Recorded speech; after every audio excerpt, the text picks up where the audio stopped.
Nintendo's Research and Development 1, or R&D1 as they're referred to, has an insanely rich video game history. With Nintendo's launch into electronic video games in the 1970s, their own Gunpei Yokoi was assigned as general manager. The developers at R&D1 went on to create many arcade games, the Game & Watch series of handhelds, the Game Boy, and many other games. Just to name a few: Ice Climber, Dr. Mario, Wario Land, Kid Icarus, and of course, the first several Metroid titles spanning from the NES to the Game Boy Advance.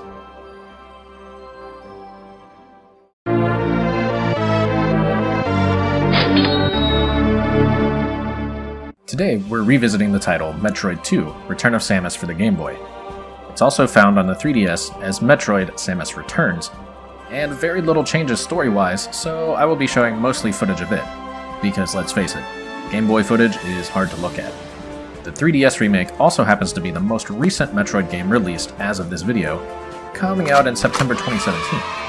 And yes, before you tell me in the comments, there is an unofficial remake that was released in 2016 by indie developer Dr. M64. It almost immediately received a DMCA from Nintendo, however. I have played it and it's fantastic, but I won't be speaking on it. As you can tell by now, because we're 5 videos into the series, I try not to give too much away about the individual boss battles or general areas of the games. If you want to experience them, please purchase and play them, especially Samus Returns. Nintendo needs to know that Metroid is loved and wanted, as it's been neglected for far too long. We are still awaiting more news of Metroid Prime 4, and hopefully Retro Studios and Nintendo will have some to give us soon. If you've enjoyed the video, please give it a like, and check out my other videos. Go ahead and subscribe if you haven't yet, it helps the channel tremendously. Anyway, let's go.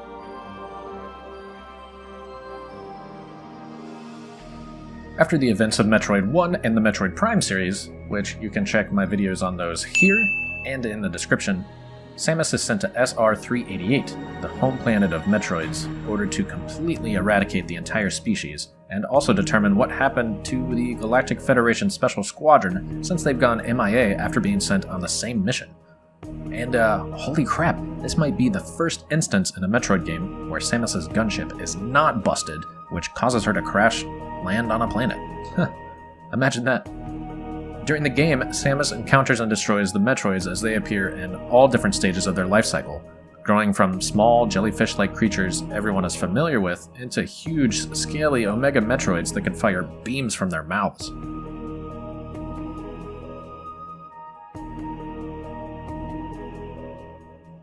So Samus continues on through various deep caverns of the planet, attempting to eradicate the Metroid creatures once and for all.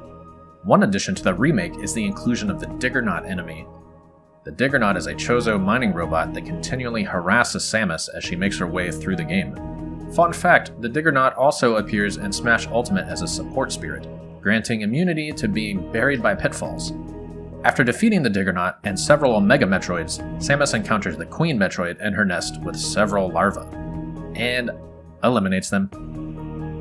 After the battle, she finds a single egg that hatches right in front of her.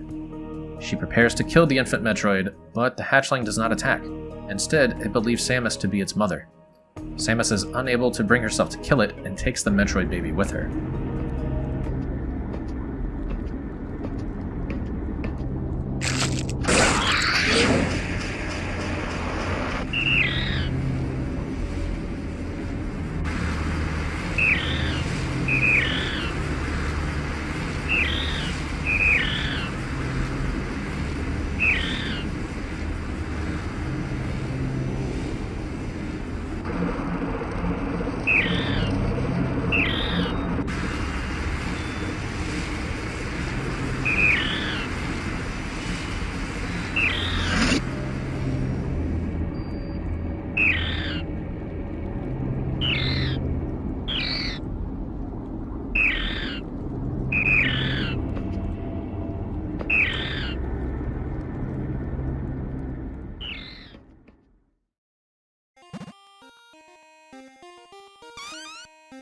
The two games differ here once again.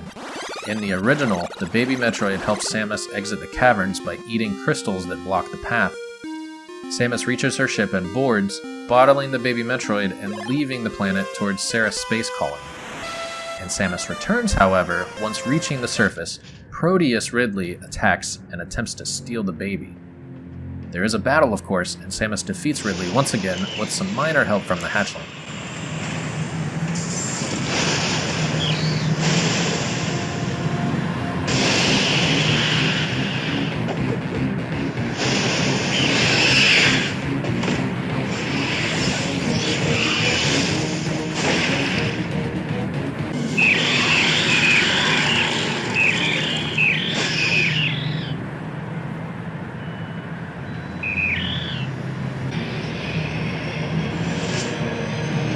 After leaving the planet and the credits roll, a Hornode is seen chewing on pieces of Ridley, and then chases a mysterious floating yellow object behind a wall where the camera is blocked.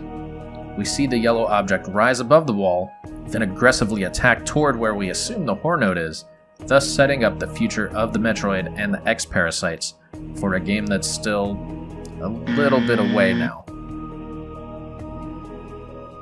Sorry for the shorter video today, but Metroid 2 is kind of a weird one. It's not as long as some of the other games, as it was created when, like I said, the Game Boy was around, and the cartridges were typically 2 megabits, some went up to 8, but Metroid 2 was on a 2 megabit cartridge, so not a lot could go on in there, especially anything that was visually outstanding.